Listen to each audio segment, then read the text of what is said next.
ইডেনের দ্বিতীয় দিনের খেলা শেষ হয়ে যাওয়ার পর আমরা এসপিএন চ্যানেলে বলেছিলাম সংক্ষিপ্ততম টেস্ট হতে চলেছে এটি। যদি আগামীকাল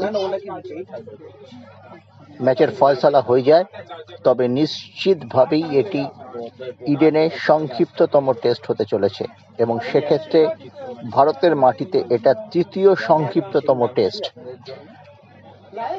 ভারতের মাটিতে দুদিনের টেস্ট শেষ হয়ে গেছে, এমন উদাহরণও রয়েছে।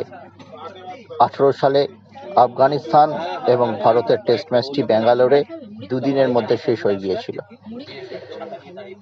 2021 সালে কোভিডের মধ্যে ভারত এবং দক্ষিণ আফ্রিকার টেস্ট ম্যাচ আহমেদাবাদে দুদিনে শেষ হয়ে গিয়েছিল। ইডেনে দ্রুততম টেস্ট শেষ হওয়ার ক্ষেত্রে অন্তত 3.5 দিন, চতুর্থ দিন জাপান পর্যন্ত খেলা হয়েছে, এমনই অতীত রেকর্ড রয়েছে। কিন্তু 3 দিনেই ইডেনের কোনো টেস্ট শেষ হয়ে যাবে, এটা কিন্তু এই প্রথম হলো। প্রশ্ন নিশ্চয়ই উঠবে ইডেনের উইকেটের অসমান বাউন্স নিয়ে এবং ফুটমার্ক থেকে তৈরি হওয়া ক্ষত। এটা ইডেনের একটা সিগনেচার।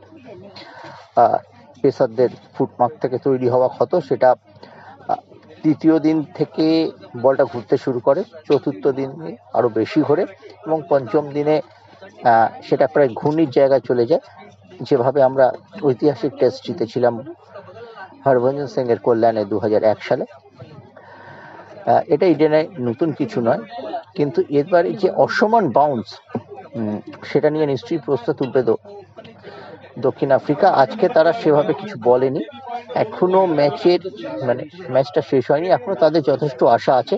উইকেটের যা পরিস্থিতি, আবার বলছি 150 রানের লিড যদি নিতে পারে এবং সেটার জন্য বাবু মামাকে শেষ পর্যন্ত খেলতে হবে। হয়তো তারা নিজেরা ফোকাস থাকার জন্য এটা করছে। যথেষ্ট ভালো বোলিং লাইন আপ দক্ষিণ আফ্রিকারও আছে। জেনসনকে এই পিচে খেলা কিন্তু চারটিখানি কথা নয় এবং হামার তার ঘূর্ণি বলে ভারতীয় দলের এই তরুণ ব্রিগেড আজকে হাবুডুবু খেয়েছে, আমরা দেখেছি। ফলে একটা টান উত্তেজনার মধ্যে আগামীকাল এই ব্যাপারটি হচ্ছে। ইডেনে যদি কালকে তৃতীয় দিনে খেলা শেষ হয়ে যায় তবে নিশ্চিতভাবেই আমরা যেটা ইঙ্গিত দিয়েছিলাম, খেলার সঙ্গে সঙ্গে সংক্ষিপ্ততম টেস্ট হতে চলেছে এটি।